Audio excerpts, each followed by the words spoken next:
What's up, everyone? How's it going? Welcome to Trivia Night Edition 2. It's great to see you guys all here tonight, and I hope it's going to be a lot of fun. I do want to say that we have put up Shelby and Bill on the Wall of Champions. So congratulations again to Shelby and Bill Hall for winning last time. I also noticed that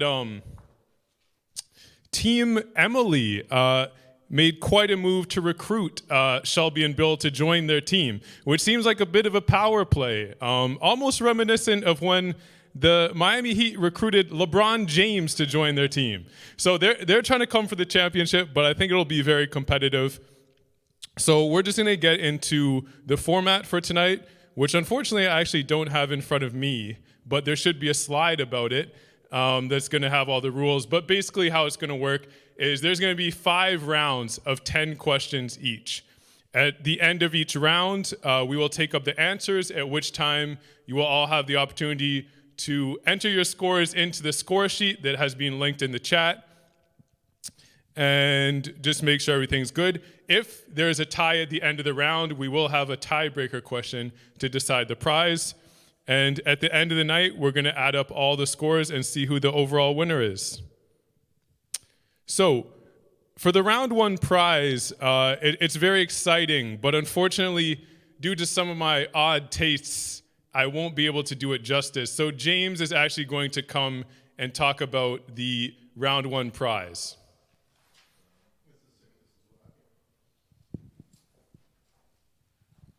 Hey everyone, these are actually the singing vocals, so it's got like a real echo to it as well.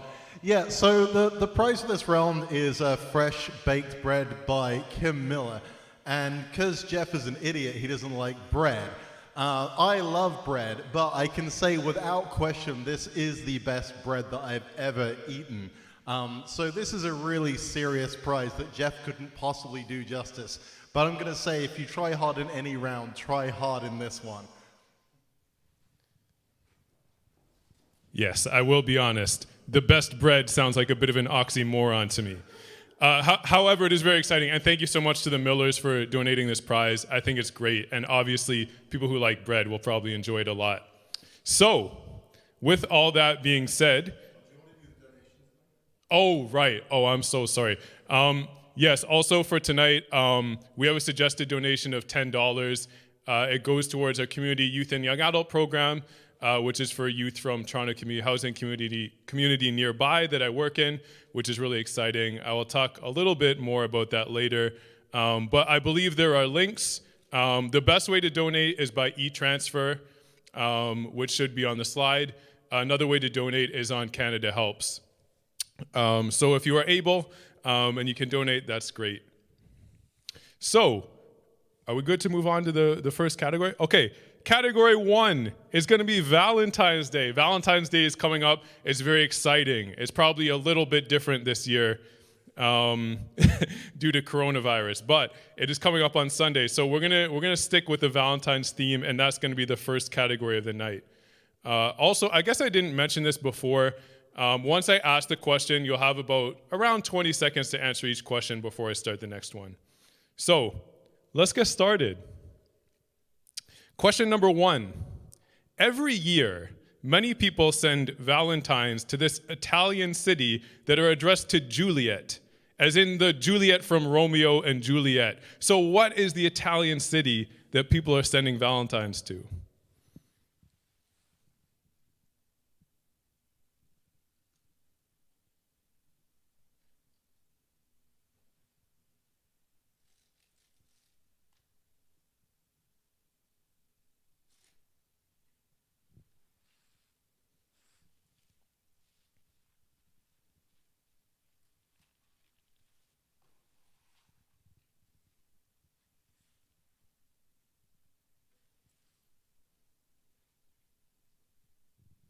Okay, let's move on to question number 2. According to Roman mythology, this goddess is Cupid's mother. According to Roman mythology, this goddess is Cupid's mother.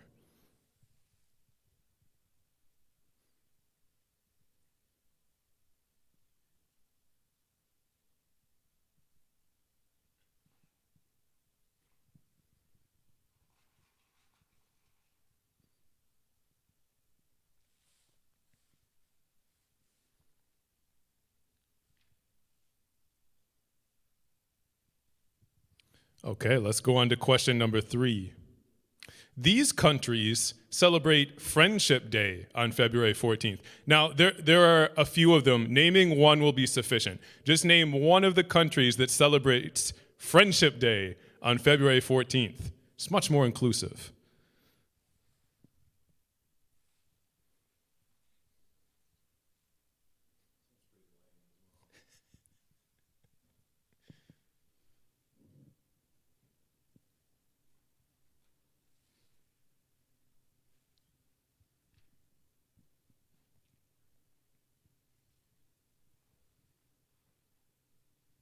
Also, you can't have a list of 20 countries. You just need to pick one country. We're looking for quality, not quantity.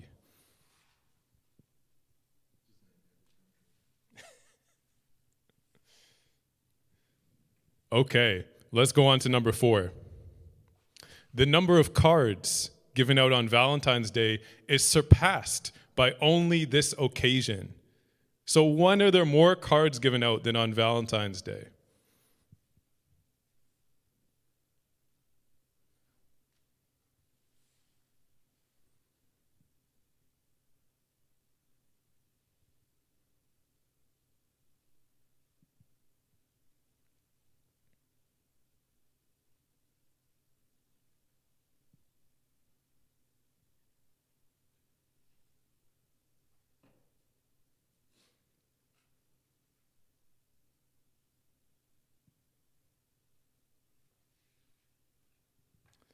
Okay, on to the next question.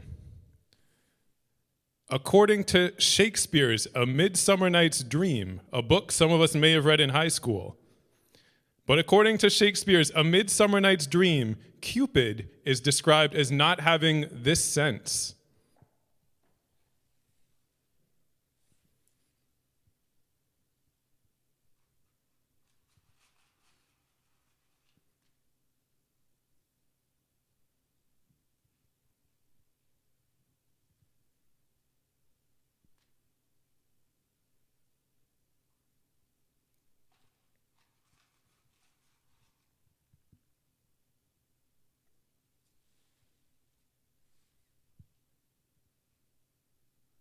Okay, on to number 6.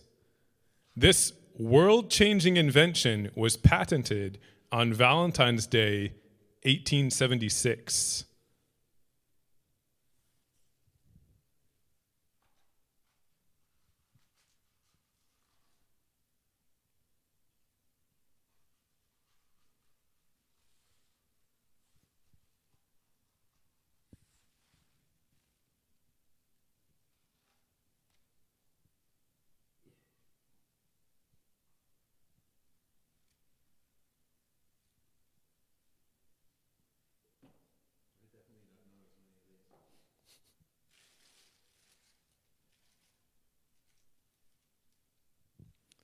Okay, on to the next question. This is the century that Saint Valentine of Rome was martyred in. Again, we're looking for Saint Valentine of Rome. Also, be thankful I didn't ask for the specific year. I was feeling generous. Just go for the century.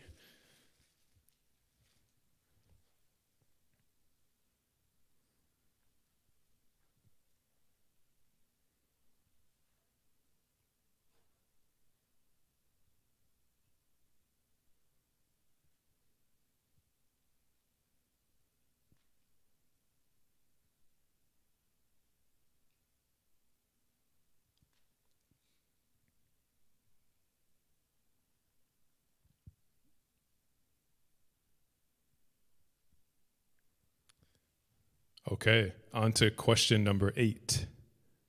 Most of the roses used in the United States on Valentine's Day come from this continent.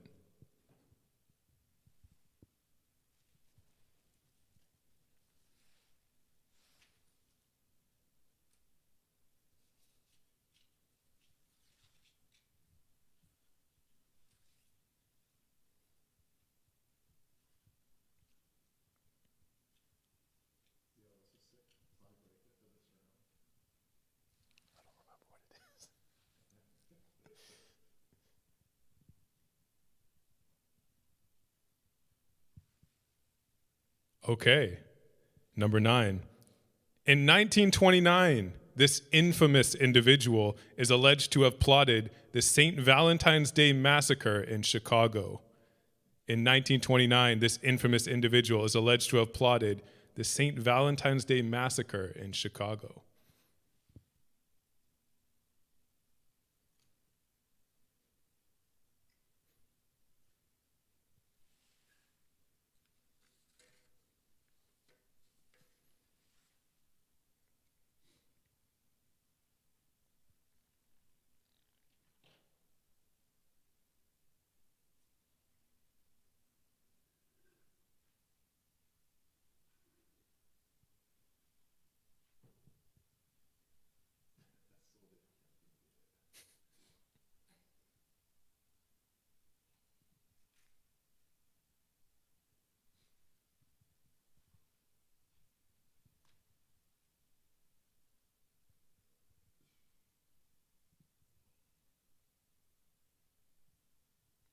Number 10. On February 14th, 2005, this incredibly popular service was launched by a group of PayPal employees.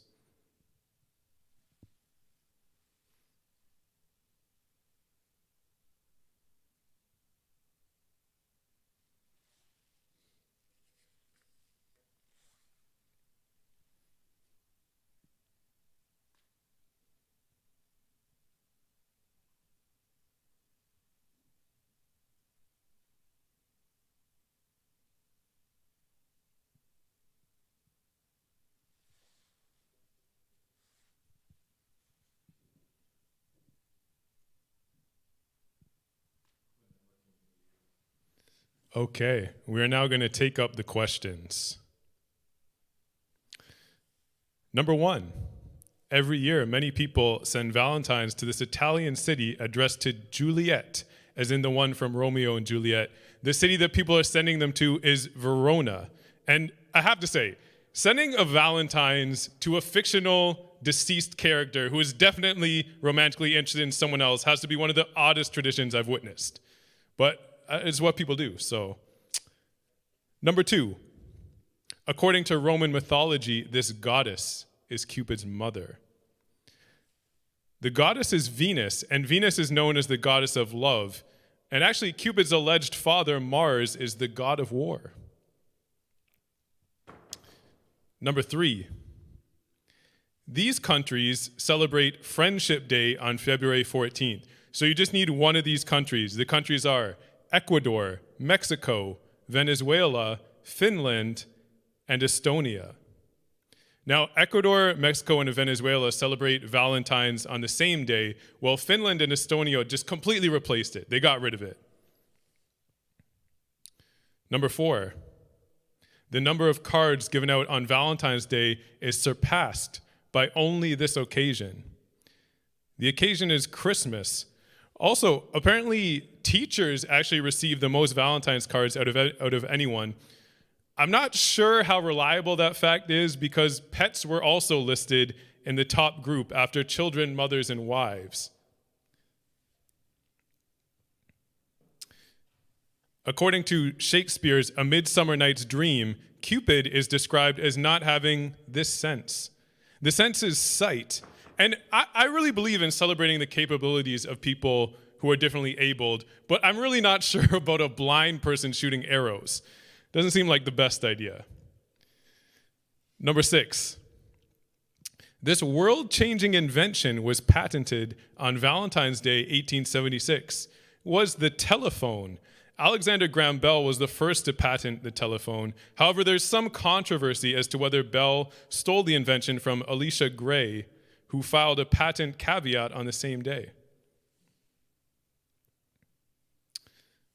This is the century that St. Valentine of Rome was martyred in. It was the 3rd century in the year 269. Now, there is actually numerous legends about St. Valentine, and one of which is that he secretly performed Christian weddings for couples, allowing the husbands to avoid conscription into the army. Number 8, most of the roses used in the United States on Valentine's Day come from this continent. It is South America.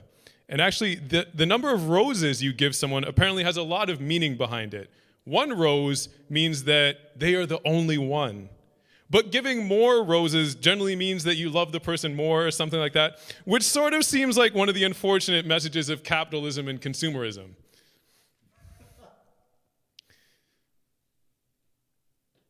In 1929, this infamous individual is alleged to have plotted the St. Valentine's Day massacre in Chicago. This person is Al Capone. And actually, within a few days, Capone received a summons to testify before a grand jury, but he claimed to be too unwell to attend, which seems like an easy out. Number 10. On February 14th, 2005, this incredibly popular service was launched by a group of PayPal employees. The service is YouTube. In 2019, there were 1 billion hours of YouTube content being viewed each day. It's pretty impressive. So take up your scores. Please put them on the spreadsheet. If you have any questions or concerns, you can let James or I know, or put it on the YouTube chat maybe. And then we're going to see if the tiebreaker question is necessary.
Okay, so round one has completed, and we have a tie at the top between the Springwell Utes and Team Emily. If you'll remember, Team Emily is the ones that recruited last time's champions. Good move. It's looking really good. So, the tiebreaker question for this round. Approximately how many roses are grown each year for Valentine's Day? Approximately how many roses are grown each year for Valentine's Day? So you can send your answers to Quiz HQ. Send your answers to Quiz HQ on the Zoom chat.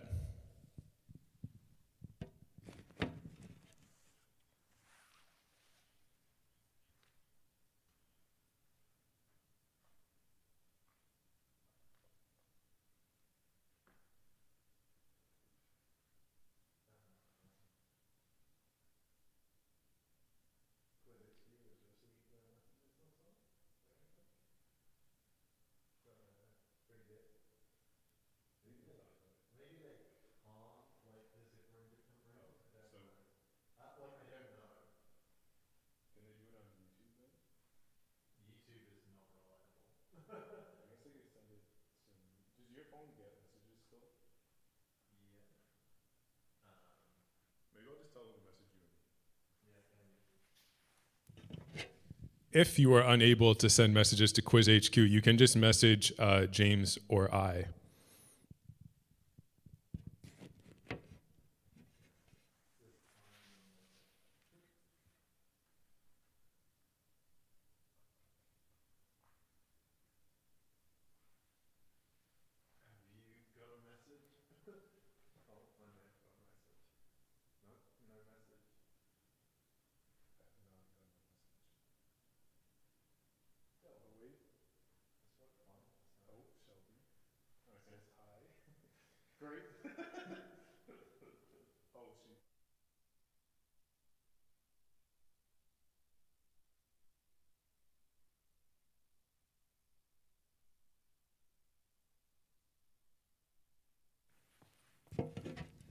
I've received an answer from Shelby, which is great. So we're just waiting for the Springwell Utes to send us an answer.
Okay, the answers are in.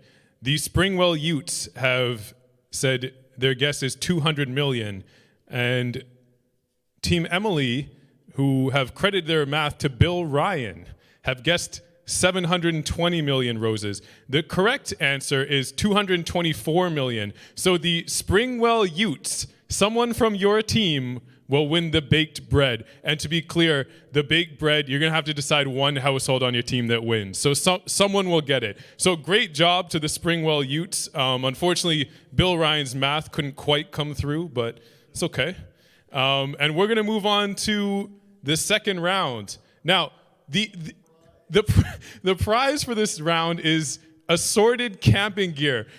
We have some like blankets and sleeping bags and like thermoses and stuff. I have to be honest with you. I don't really understand the appeal of camping. I prefer not sleeping on the ground, but I understand that some people like to risk their lives and go out into the wilderness and stuff like that. So maybe this gear will help you, which is great. So you can win the gear, and I wish you the best. There's a bunch of stuff there. So anyways, The category for round two, though, and you'll see how this is fitting, the category is nature. Okay. Question number one. These type of plants have parts that are thickened, fleshy, and engorged so that they can retain water in arid climates or soil conditions. So plants that are thickened, fleshy, and engorged so that they can retain water in arid climates and soil conditions.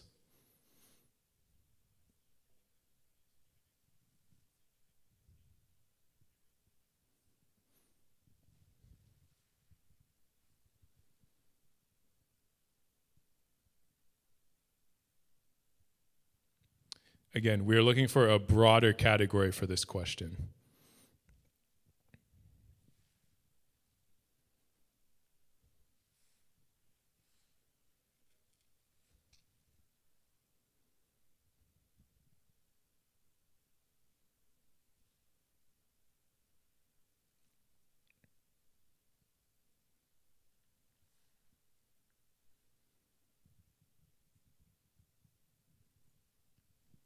Okay, number two.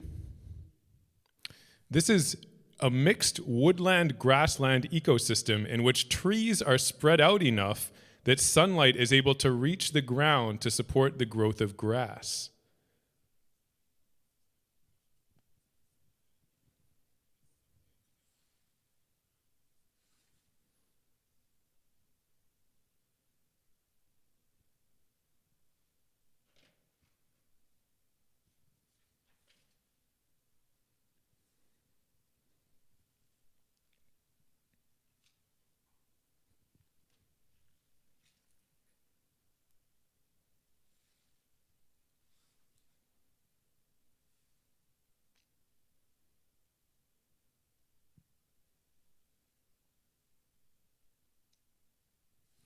Okay, number three. The biodiversity of plant species here is the highest on Earth. So the place with the highest biodiversity of plant species.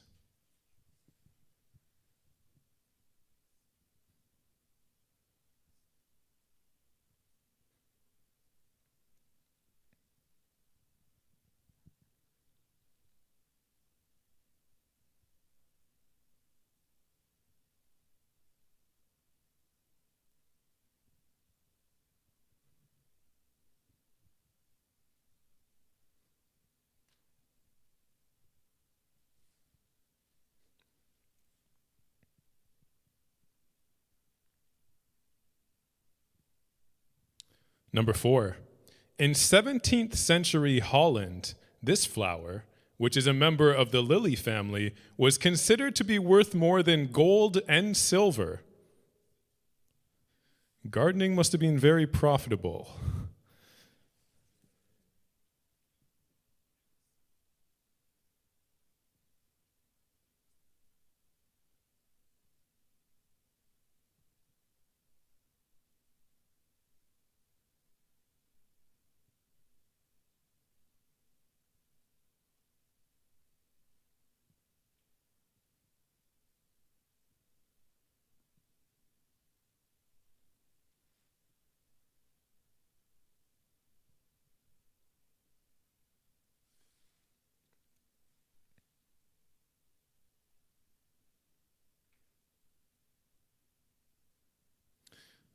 In this biome, tree growth is held back by the cold climate and short growing season.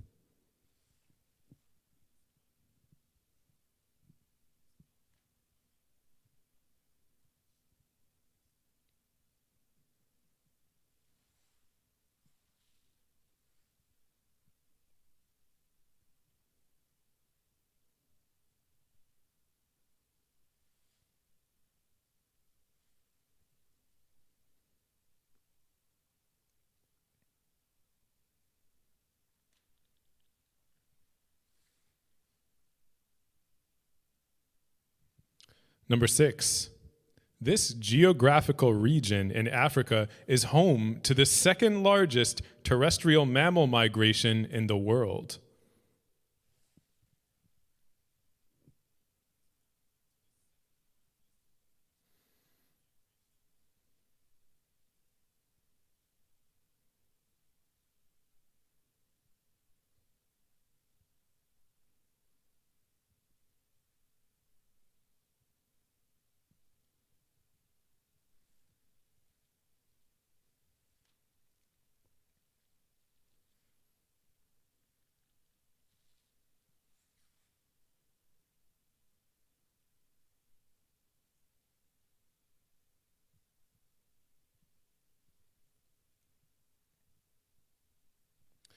Unlike coniferous trees, this broadly classified group of trees loses its leaves for part of the year.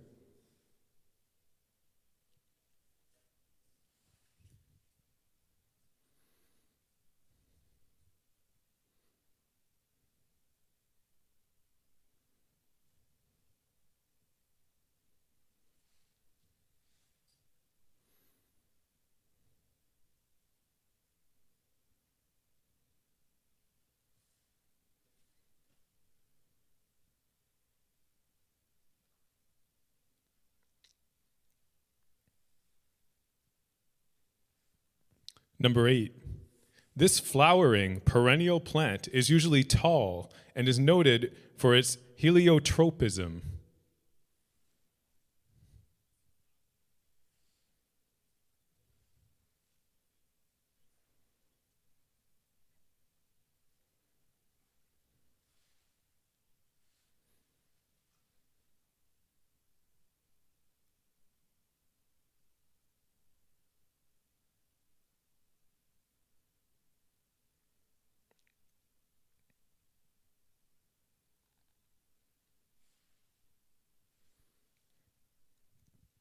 Number 9, this is the largest desert in the world by area.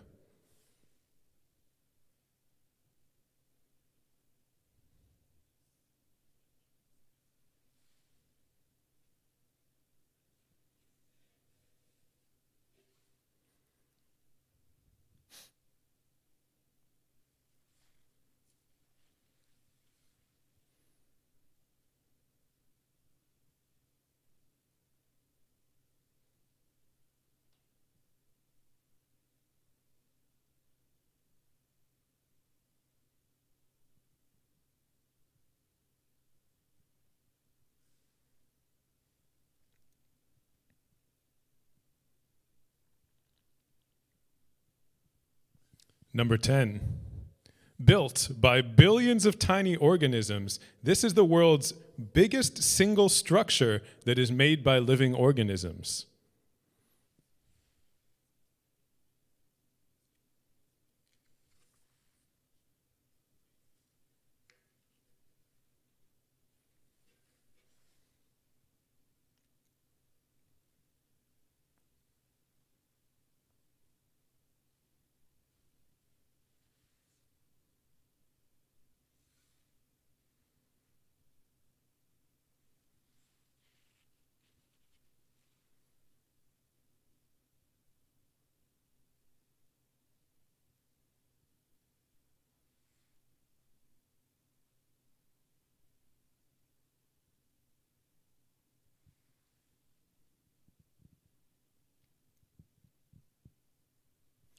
Okay, we're now going to take up the questions.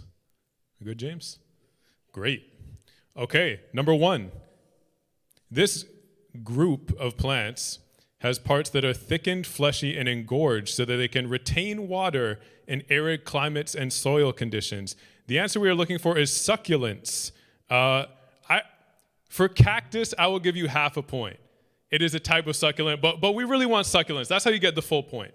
So succulents, they often have an irregular but eye-catching appearance, and they are frequently used for decorative purposes, and which is great because they're also able to thrive with minimal care. So if you want something trendy that's easy, you probably want to get a succulent in your house. Number 2, This is a mixed woodland grassland ecosystem in which trees are spread out enough that sunlight is able to reach the ground to support the growth of grass.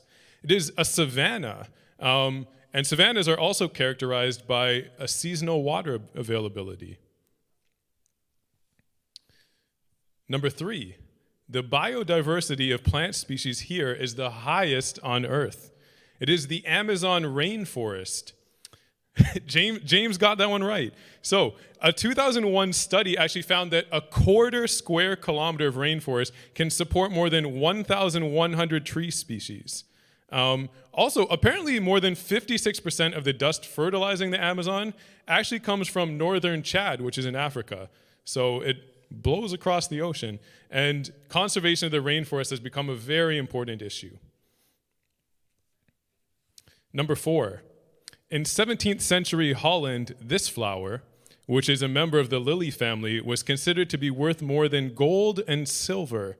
It is the tulip. And, James got another one. Tulips were already a status symbol, but apparently a tulip-breaking virus created different colored zones in the leaves, which made them even more greatly admired and valued. And at the peak of tulip mania, a single bulb sold for over 10 times the annual income of a skilled artisan. Which, I have to be honest, if I could have a skilled artisan work for me for 10 years, that would seem more valuable than a lily, but different time, different place. It's tulip mania. It's actually, apparently it's a really interesting economic study as well. In this biome, tree growth is held back by the cold climate and short growing season. It is a tundra. They are also desert-like as they get very little precipitation. Number 6, this geographical region in Africa is home to the second largest terrestrial mammal migration in the world. It is the Serengeti.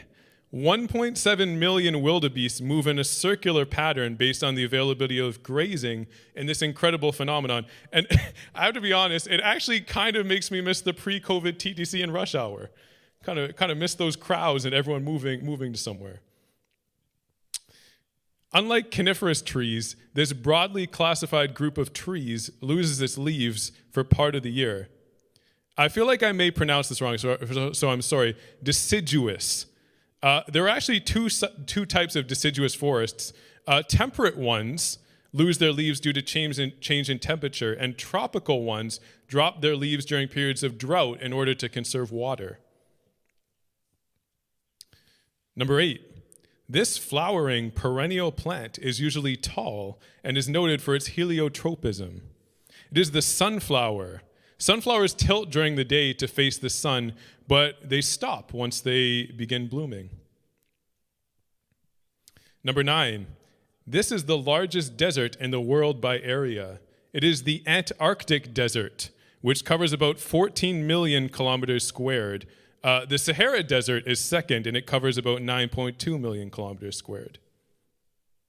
Number 10, built by billions of tiny organisms, this is the world's biggest single structure that is made by living organisms. It is the Great Barrier Reef. It is located off the coast of Queensland, Australia, and it supports an amazing diversity of life. Apparently, there's also a Google underwater street view of the reef, so you can check that out if you're interested. So please add up your scores on the spreadsheet, and we'll see if a tiebreaker question is necessary.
Okay, all the scores are in, and a tiebreaker question is not necessary because the Krillergus Elite have scored 9.5 and won the round easily. Congratulations. Someone will win this camping gear, and I feel a bit sorry for you, but I know other people enjoy camping, so it's great. Okay, we are going to move on to round 3, and the prize for round 3, what is it again, James? Oh my goodness, the Wellspring honey. Imagine if you won the bread in round 1 and now you could win the honey in round 3. That would be amazing. I will also say there is another round. I believe the last round you can also win the bread. So, I mean, if you can pair those together, it might be a great combination. Okay. The category for round 3 is famous sidekicks, and it is a picture round. Now, here's the thing. The way it's going to work, we're going to show you a picture, and the picture is going to be of a character. We want you to name that character's sidekick. So don't name the person you see in the picture. You want to name their sidekick. Also, I know we went over this last time. You get 1 point if you name the sidekick. We will give you half a point if you name the person in the picture. But look, you cannot score 1.5 per question. Don't put, if anyone has a score of 15, I think you're just eliminated from the competition. You either get 1 point or you get a half point, not both. And I know there's some jokers out there like Chad Veenkamp who wants to score higher, but Chad, just don't be it. Just don't do it. Be mature, man. Okay. Famous sidekicks. We are going to show you the first picture right now.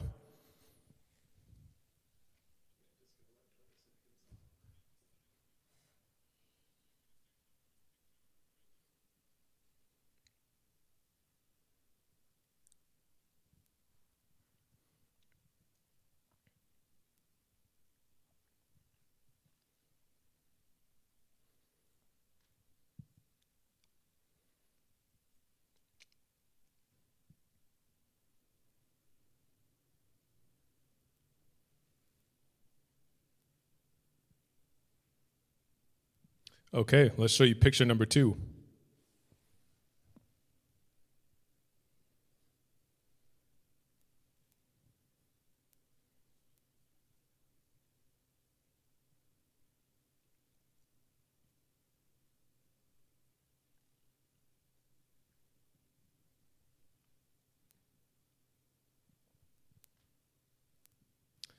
Okay, let's go on to number 3.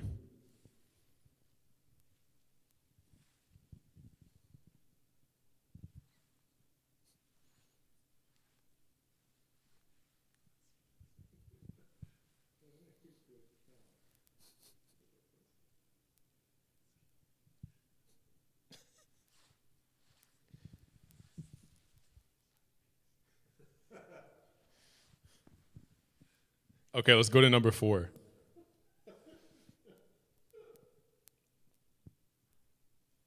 So remember, sidekick.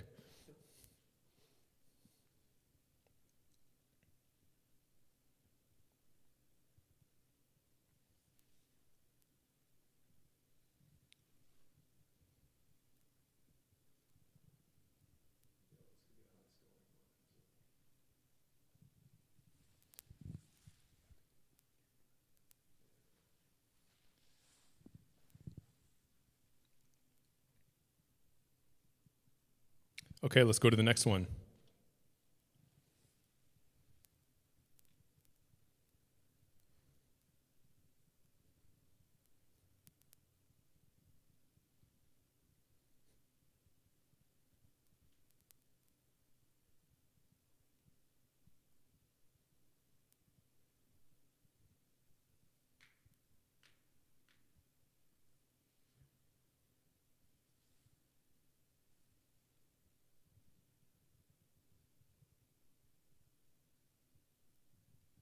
Okay, let's go to number 6.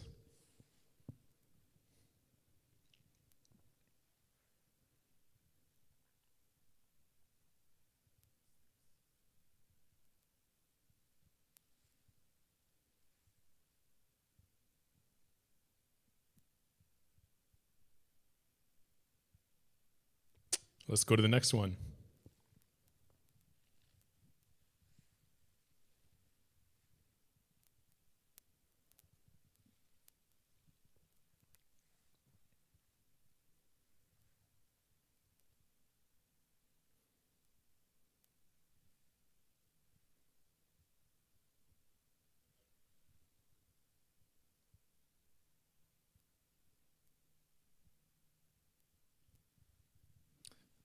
Okay, let's go to number 8.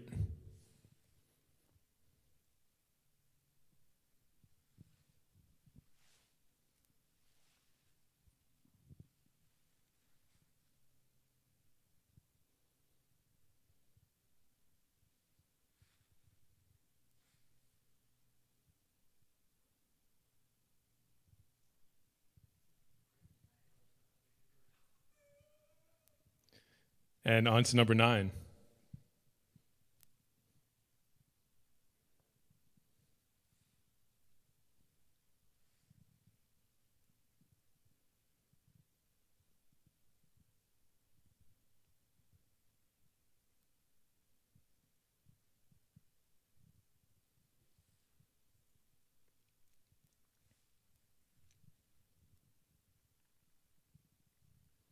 And finally, on to number 10. This is my favorite one.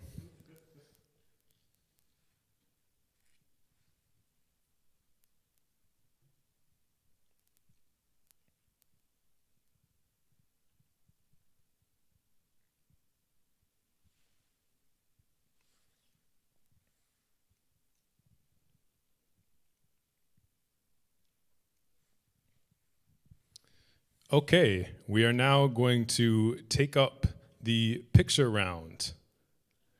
Okay, number 1, the sidekick name we are looking for is Mushu, who is Mulan's sidekick. And I found this quote from Mushu: "I am the guardian of lost souls. I'm the powerful, the pleasurable, the indestructible Mushu." To be fair to Mushu, he did survive to the end, so maybe he's indestructible. But the powerful seems like a stretch if you've seen the movie. Also, I have not seen the new Mulan, the live action one, but the animated one was great, and apparently it is much better. Okay, number 2. The sidekick name we were looking for is Sam, and he was Frodo's sidekick. I have to say, Sam had a lot of patience, because once they started climbing that mountain, Frodo was pretty insufferable. Like I would have tried to make amends with Gollum or something like that and chilled with him, because Frodo was doing too much. Okay, number 3. The sidekick name we were looking for is Donkey. He was Shrek's sidekick. And in what would seem like an unlikely union, Donkey gets married to a dragon. Yes, he was voiced by Eddie Murphy. You see the connection, right? Eddie Murphy fans are killing it this round. Okay, number 4. The sidekick name we are looking for is Al Gore, who is vice president to Bill Clinton. I think the term "always a bridesmaid, never a bride" applies to Gore, who lost presidential elections, except maybe it's more like "once a bridesmaid, never a bride."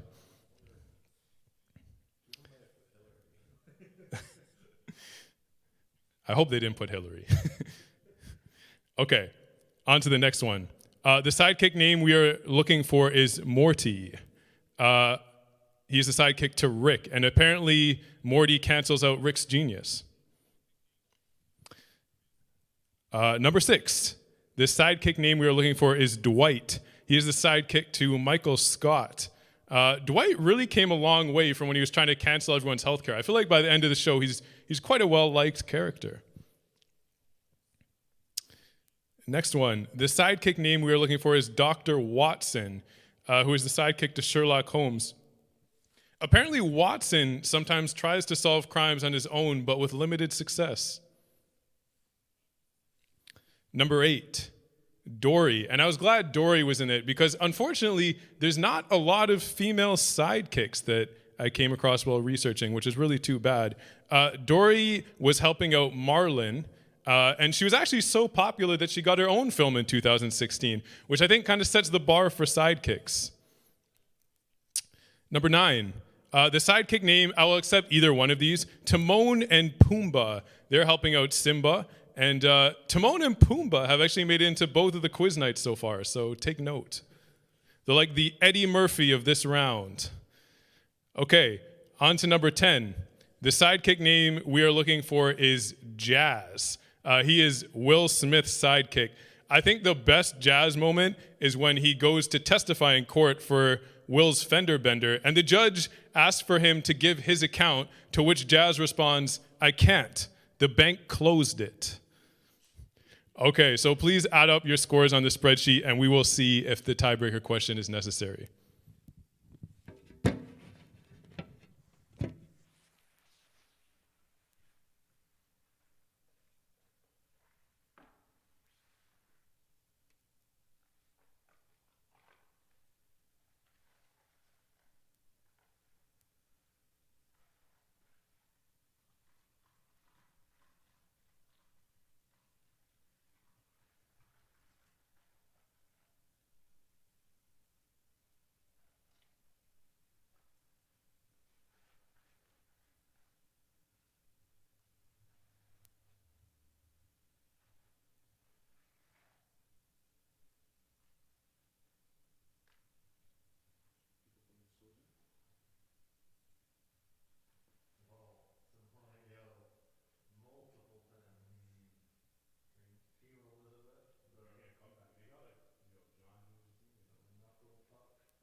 We're just waiting for Team Donna to add in their score to the score sheet. So please enter that.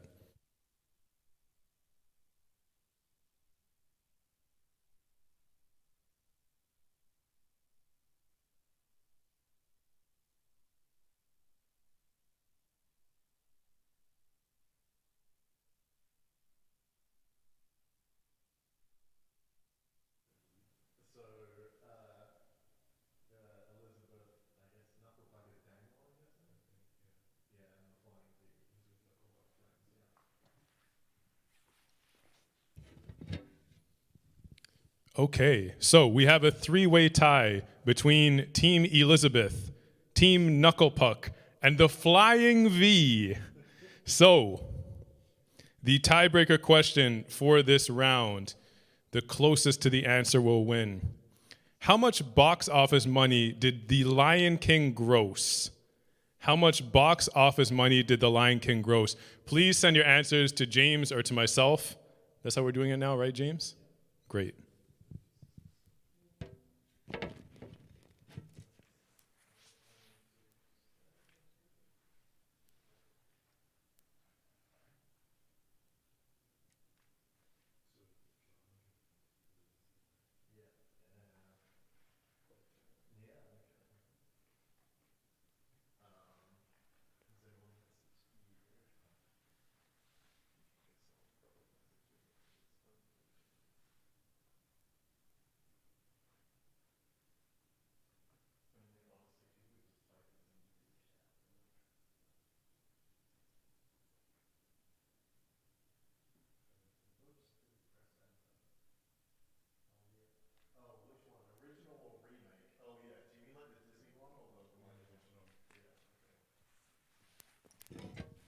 Sorry, just to clarify, we are talking about the original one. The original Lion King.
We're just waiting for the Flying V to submit their answer. Also, I have to say, my man John Gunna Singham joined Team Elizabeth in round 2 and seems to have sparked quite a turnaround. So Team Elizabeth's looking good. Great job.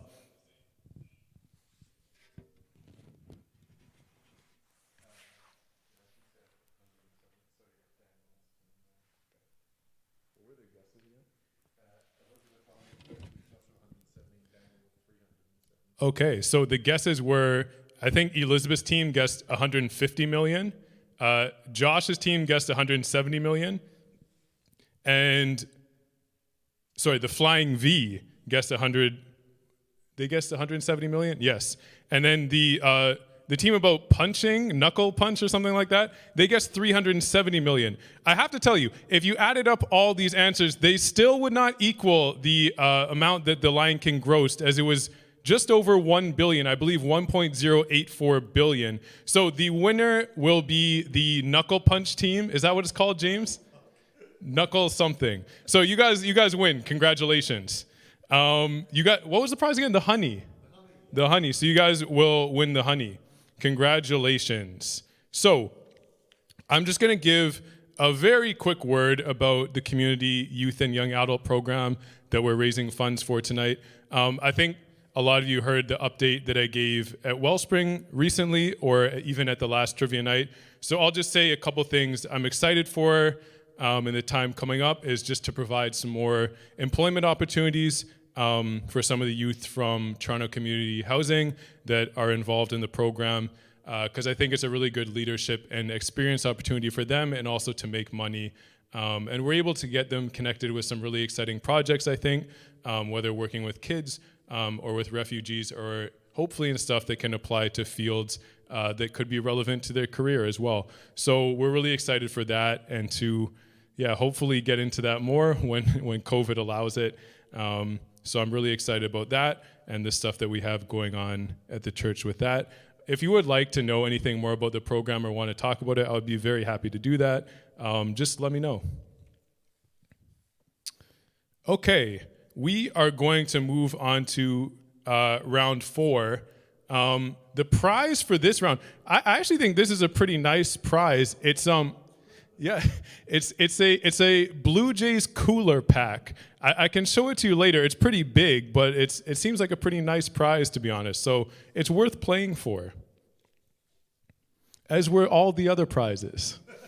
Maybe not the camping one. Okay, category number 4 is going to be famous landmarks.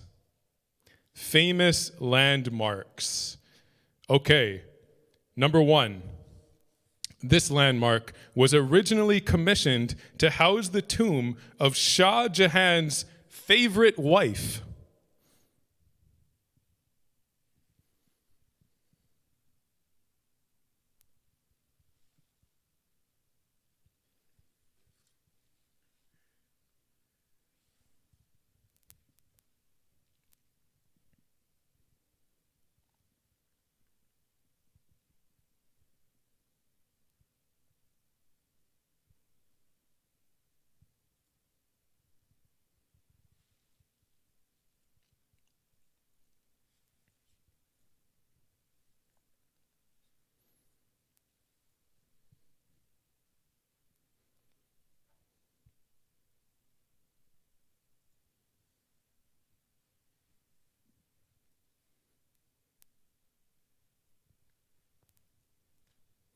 Okay, let's go on to question number 2.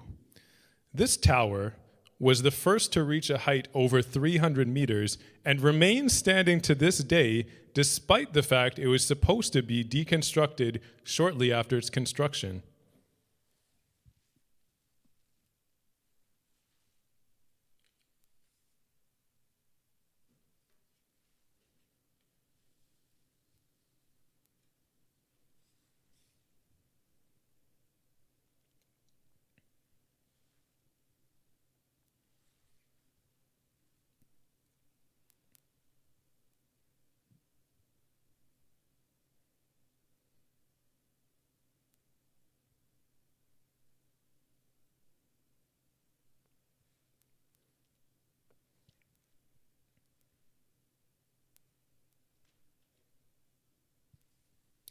Number 3.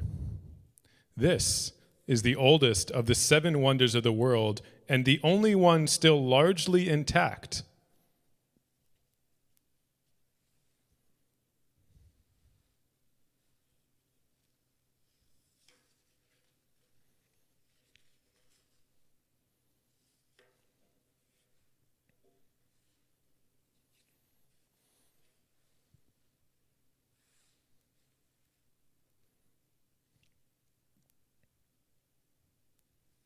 Number 4. This building, which is situated on a harbor, was formally completed in 1973.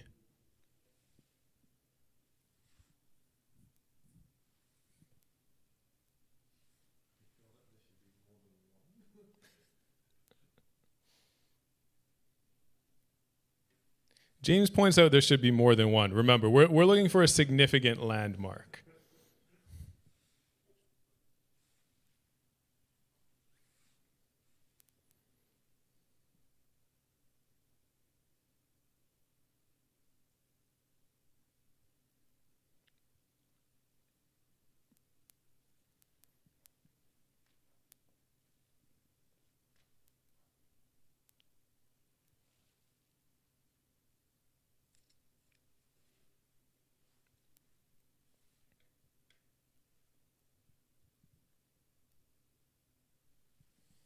Okay. This place is ranked number 1 on Wikipedia's list of most visited palaces and monuments.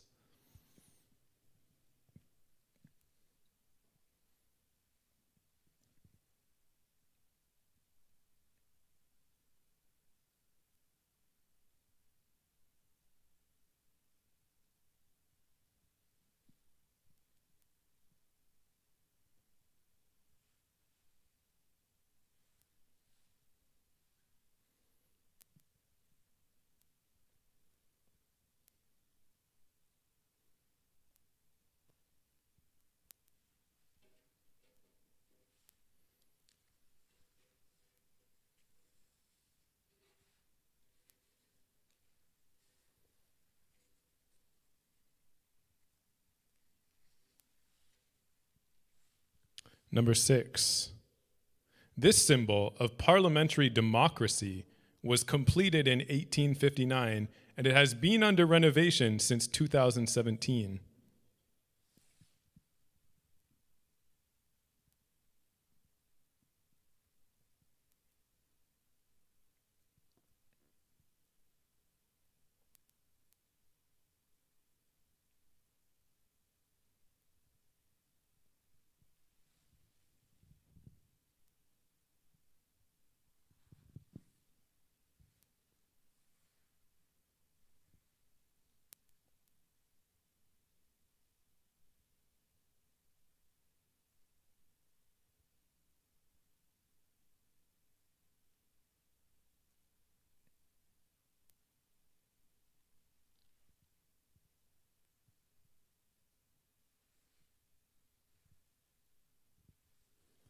Okay.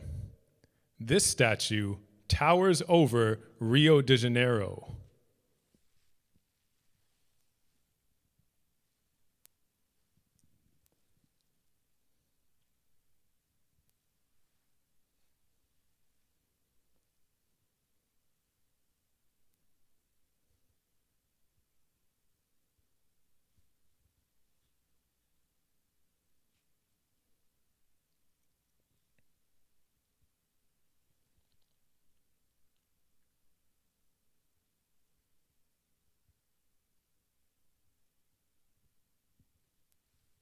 Number 8.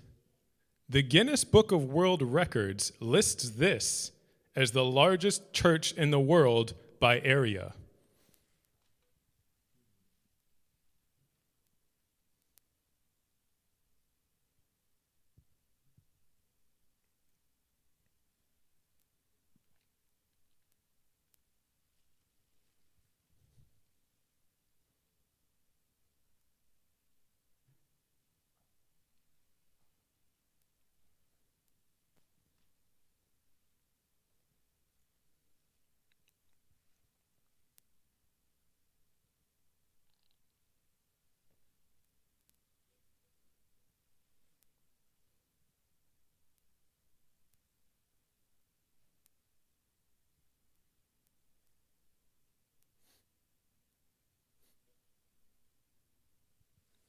Okay, number 9.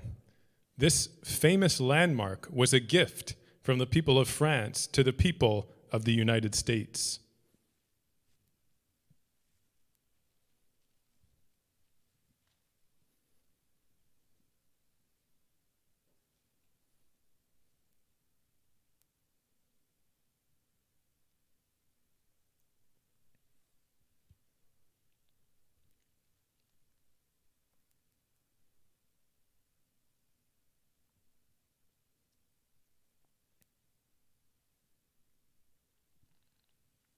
Okay, number 10.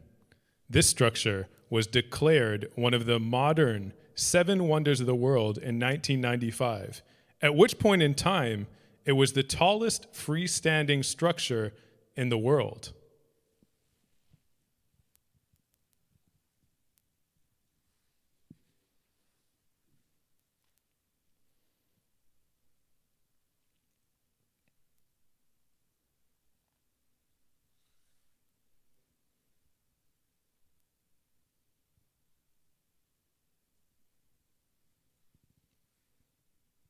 Okay, I think we're ready to take up the questions. So, number 1, this landmark was originally commissioned to house the tomb of Shah Jahan's favorite wife.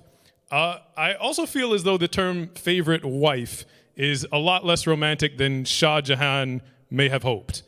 The answer, though, is that this landmark is the Taj Mahal.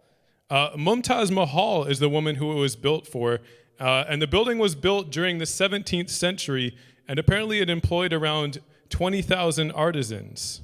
So I don't know how many tulips that would get you in the Netherlands. It's true, not many.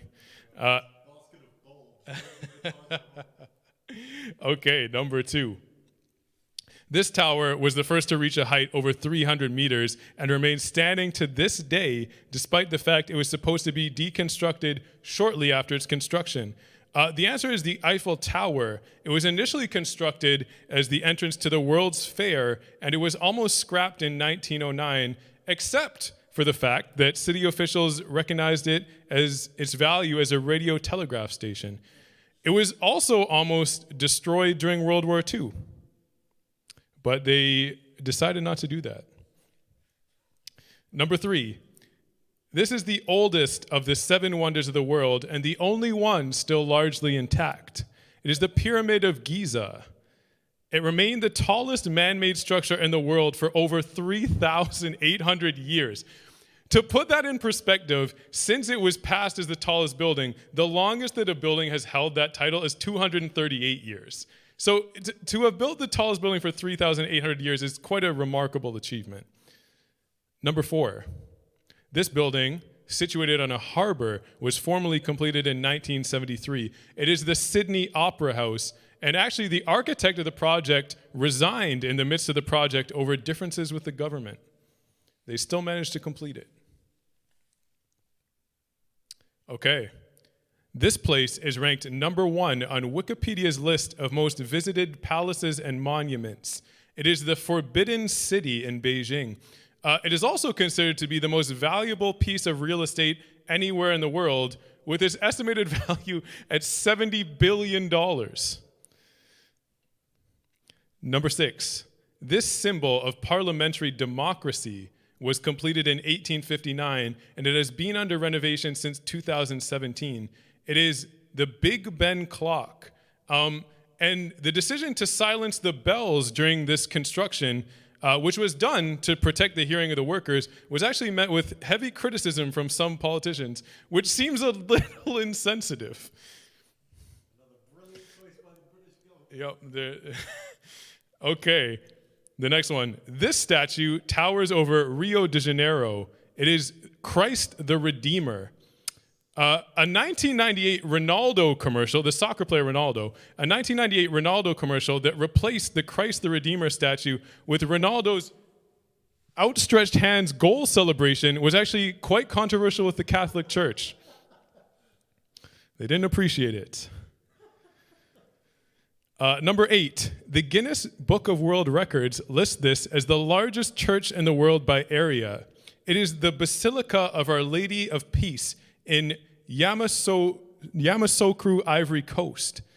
It is more than twice the diameter of the Basilica of St. Peter in Vatican City. However, it accommodates less worshipers, only 18,000 compared to 60,000. Number 9. This famous landmark was a gift from the people of France to the people of the United States. It is the Statue of Liberty.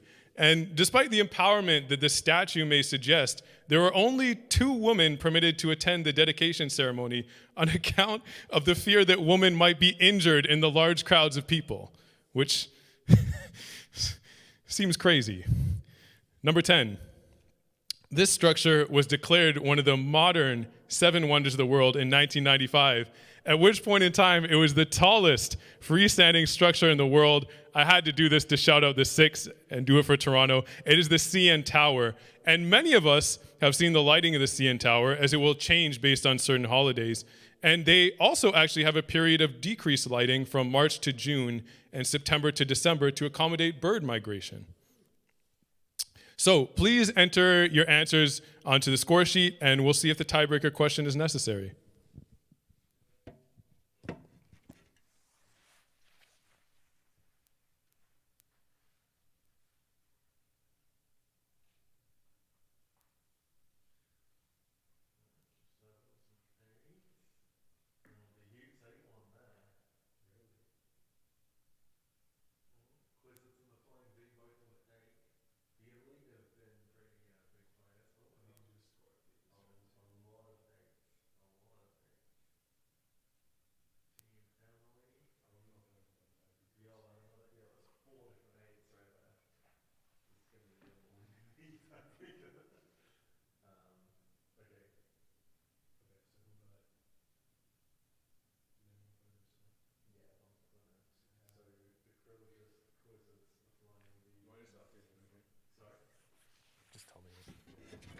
Okay, thank you everyone for putting in your scores. So we have, I believe, a 4-way tie, James. And these are the teams. Team Emily, the Flying V, the Quizzards of Oz, and the Krillergus Elite. So this is going to be the tiebreaker question for this round. The tallest building in the world is currently the Burj Khalifa in Dubai. How tall is it in meters?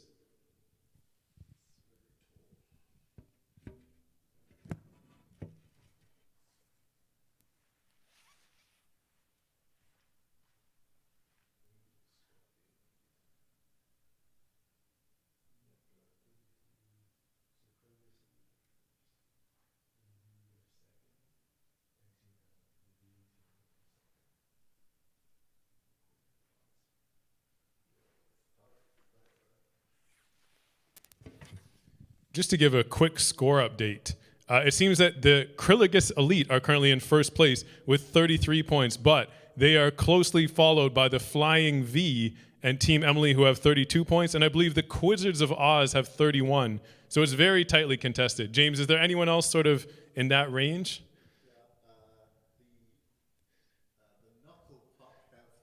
The Knuckle Puck have 30. We might have to decrease one for their name, but yeah. It could all change in the last round. Who knows what the questions are?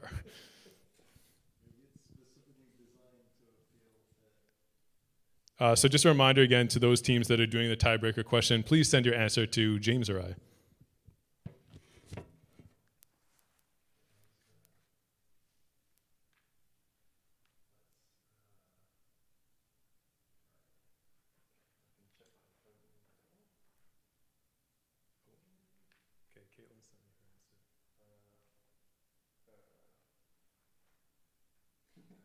These questions are based on my puzzles. We had two of the buildings you talked about. We had this 3D puzzles. Oh, really?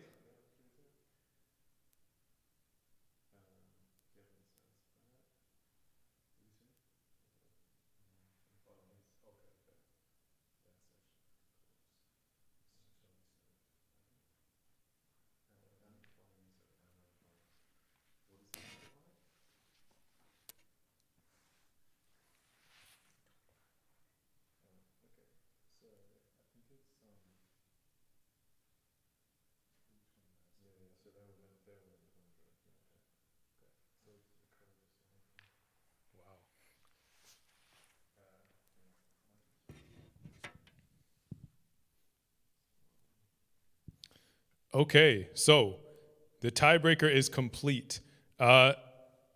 So Team Emily said 750 meters. The Quizzers of Oz said 1,100 meters. The Flying V said what, James? 595 meters. And the Krillergus Elite said 900 and... I'm not sure what they guessed, but the Krillergus Elite have won. They were closest to the actual height, which is 829.8 meters. So congratulations to the Krillergus Elite, who are not only in first place overall, they have won this round, and they have won the Blue Jays cooler bag, which is actually, it's a nice prize. I'm telling you, don't sleep on that prize. Okay. So just to give a score update again, Krillergus Elite is 1 point clear right now. They're so close to getting their names onto the Wall of Champions, to joining the luminaries of Shelby and Bill Hall. Shelby just messaged me. She says, we were robbed. I don't think they were. Okay.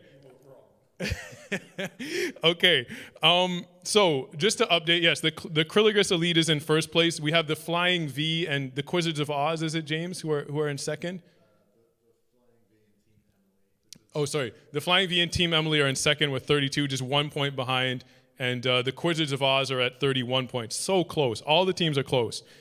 Everyone's doing a great job. But we need to get to our last round, the last category that's going to decide it all. And the prize for this round is once again going to be the bread. So if you need to, just refer back to what James said earlier. Maybe you could go backwards on the YouTube and watch that for a second. He was very excited about the bread, and I'm sure it's great. thanks again so much to the Millers for contributing that. It's really great. Okay, the category for round 5 is going to be the world watches. So these are really significant events, either because it was the first time something happened or it just drew a lot of the world's attention. There was a lot of people watching. So it's going to encompass different stuff. Could be history, could be sports, it could be a lot of stuff. So let's get to question number 1. On July 20th, 1969, the first steps on the moon were taken. This is the name of the space flight that was used to get those people there.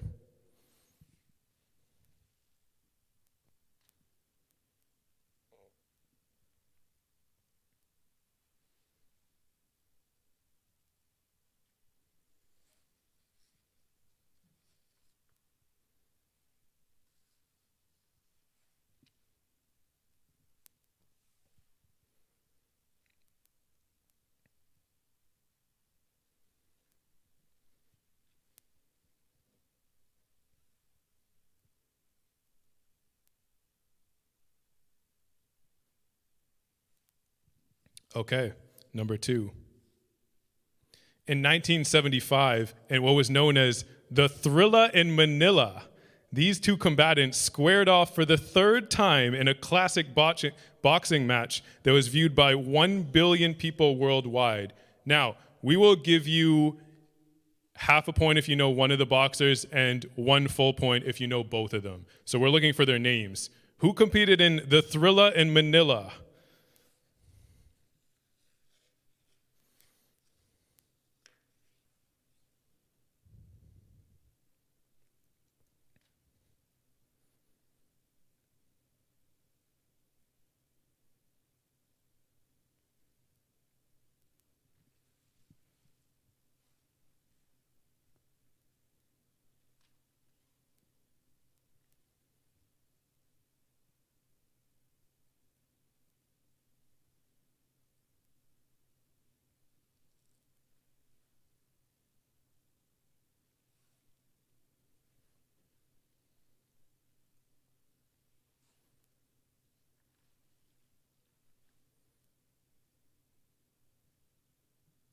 Okay, number 3.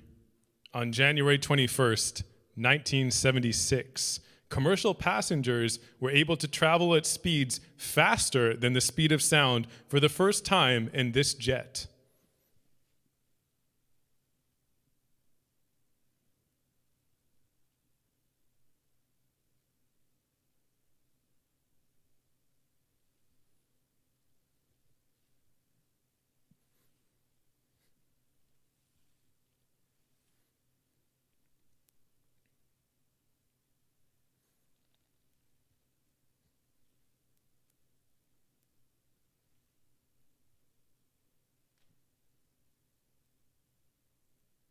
Okay, number 4. In 2015, this spacecraft became the first human-made object to fly past and observe the dwarf planet Pluto.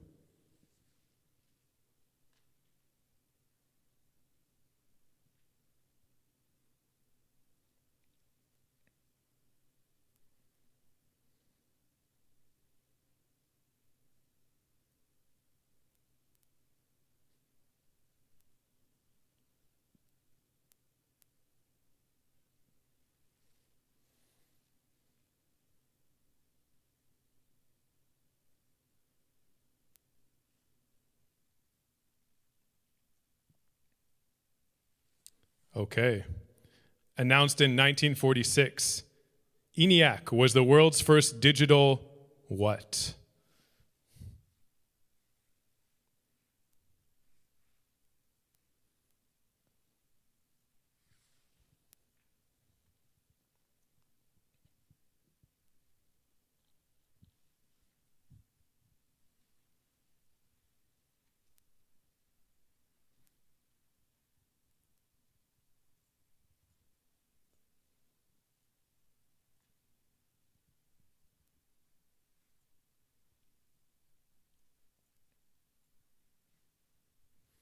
Okay, number 6.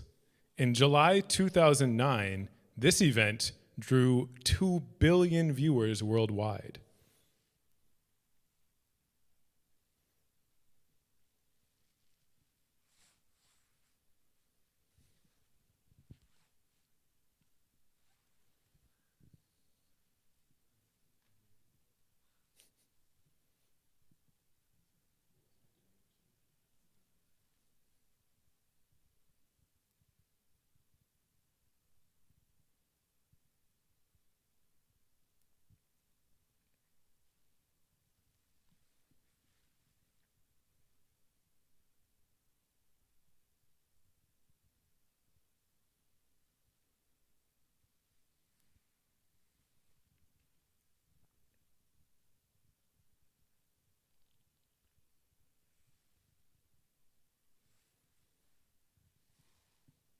You can have a little bit more time for this question.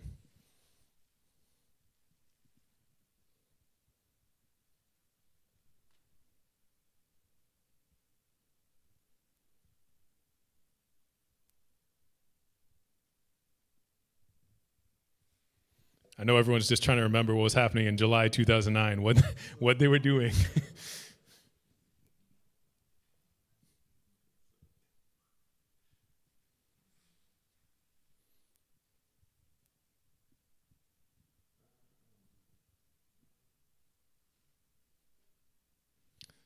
Okay. I think that was enough time to reminisce, at least for now. Okay. After his goal in the 1986 World Cup final, this player famously said that he had scored the goal a little with his head and a little with the hand of God.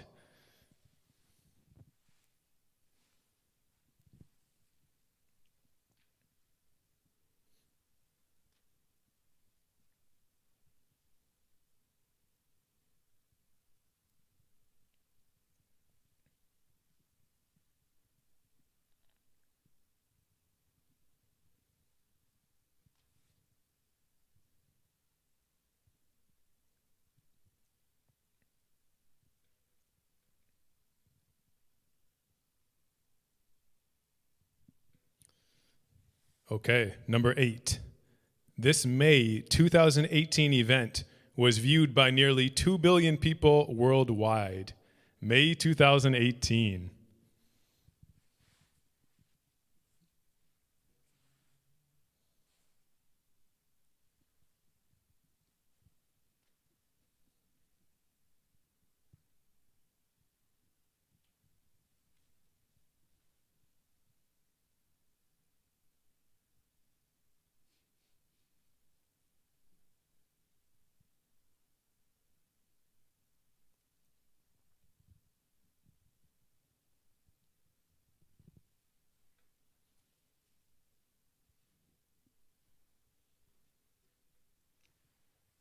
I'll give a little bit more time for this question as well.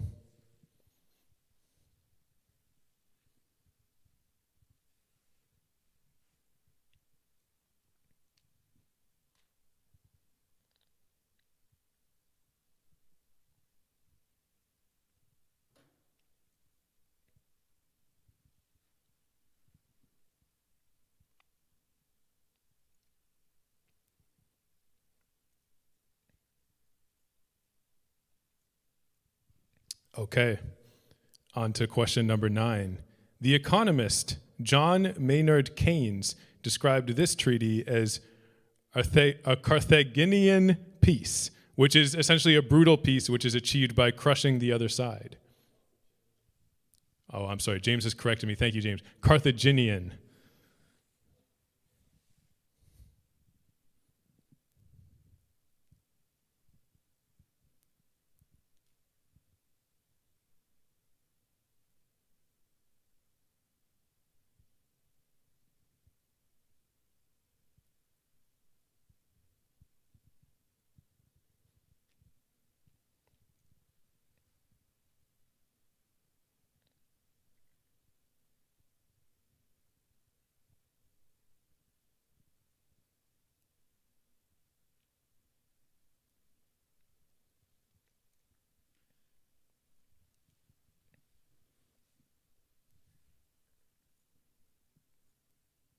Okay. Number 10, the last question.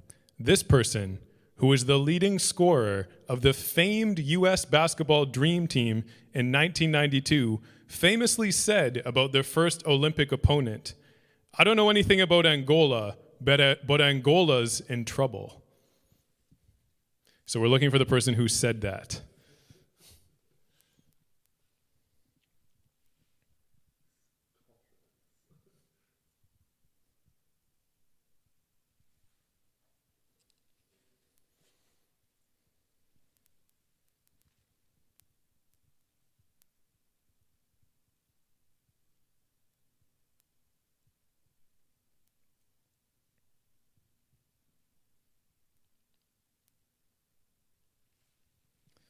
Okay. We are now going to take up the questions. Number 1. On July 20th, 1969, the first steps on the moon were taken. This is the name of the spaceflight that was used. It is Apollo 11. And the most recent human step on the moon was actually in 1972. So the spectacle seems to have lost its luster to a certain degree. Number 2. In 1975, in what was known as the Thrilla in Manila, these two combatants squared off for the third time in a classic boxing match that was viewed by 1 billion people worldwide. It was Muhammad Ali and Joe Frazier. So Ali won this fight, but it was apparently so hot inside the Philippine arena that Frazier's corner was unable to maintain a functional ice bag to calm down the swelling on Frazier's face. And people were estimating it was like over 40 degrees Celsius in there. And actually, Frazier's corner threw in the towel after round 14, at which point Ali has said that he was apparently about to stop as well. It's a matter of timing. Number 3, on January 21st, 1976, commercial passengers were able to travel at speeds faster than the speed of sound for the first time in this jet. The jet is the Concorde. Its max speed was 2,180 kilometers an hour. That is crazy. Number 4, in 2015, this spacecraft became the first human-made object to fly past and observe the dwarf planet Pluto. It is the New Horizons, and apparently it captured some incredible images, which maybe you can check out after the trivia night. Sorry for not including them. Okay. Announced in 1946, ENIAC was the world's first digital computer.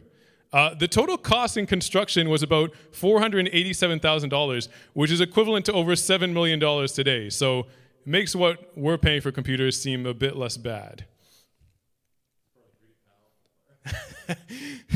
James has said it's probably pretty powerful. I note some sarcasm. Number 6, in July 2009, this event drew 2 billion viewers worldwide. It was Michael Jackson's memorial service. Along with the funeral of Princess Diana, it is the most viewed funeral or memorial service of all time. After his goal in the 1986 World Cup final, this player famously said that he had scored the goal a little with his head and a little with the hand of God. It is Diego Maradona. The term hand of God is now often used when a player gets away with a handball, so it left quite an impact. Number 8, this May 2018 event was viewed by nearly 2 billion people worldwide. It was the wedding of Meghan Markle and Prince Harry. A couple interesting notes from the wedding. First of all, Meghan chose to begin her wedding procession alone, which marked the first time a bride walked down the aisle without an escort. I think that's within the royal family. And also, 2 of Prince Harry's ex-girlfriends actually attended the wedding, and everything seemed to be okay, so that was great. Number 9, the economist John Maynard Keynes described this treaty as a, what was the word again, James? Carthaginian peace. It is the Treaty of Versailles. It was signed at the Palace of Versailles, but most of the meetings were actually in Paris. Number 10, this person, who is the leading scorer of the famed U.S. basketball dream team in 1992, famously said about their first Olympic opponent, "I don't know anything about Angola, but Angola's in trouble. It was Charles Barkley, and apparently Angola was in trouble as the American team beat them by a score of 116 to 48. The Dream Team has been credited with really expanding the popularity of basketball globally. And just in case Charles, who's one of my favorite people to watch on TV, just in case Charles is tuning in, Angola is located in southern Africa and is the second largest Portuguese-speaking country by both land area and population after Brazil. And its economy is among the fastest growing in the world. So it's great for Angola. Okay. So please enter your answers into the score sheet, and we'll see if a tiebreaker question is necessary, and we'll see how the scores are going overall. We're going to see who's going to get their name on the wall of champions right under Shelby and Bill. Okay.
Okay, and an amazing turn of events. This is how exciting the trivia night is.